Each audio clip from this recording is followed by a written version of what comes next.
தனக்கான வழியை தானே உருவாக்கிக்கிறவன் தான் தலைவனாக முடியும். நல்லவனா? கடன் கணக்குக்கு பசியை உண்டாக்குறதும் சாவு கணக்குக்கு போரை உண்டாக்குறதும் that's all part and parcel of the politics.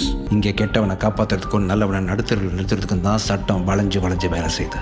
சனி, இங்க நல்லது ஜெயிக்கணும், கெட்டது அழியணும். நாங்க வெறும் மெம்பர்ஸ் தான். பலவீனமான ஆடு பலியாகிறது பாவம் இல்லை.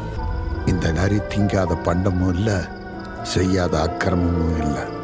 அக்னி, கடன், பகை இதெல்லாம் மீதம் வச்சா திரும்ப வளர்ந்துடும். மானமும் அறிவும் மனிதர்க்கு அழகு.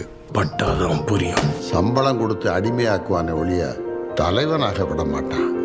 ஆளும் தோளும் என்ன புறப்படா நீ. நம்ம பகை வச்சா சண்டை செய்வோம், அவன் நரி பகை வச்சா சதி செய்வான். பிரோஜனப்பட்டு சாகரத்துக்கு தான் பாப்புலேஷன். காட்டுல ஒரு பிரச்சனை அடிக்க வேண்டியது சிங்கத்தல்ல, நரிய.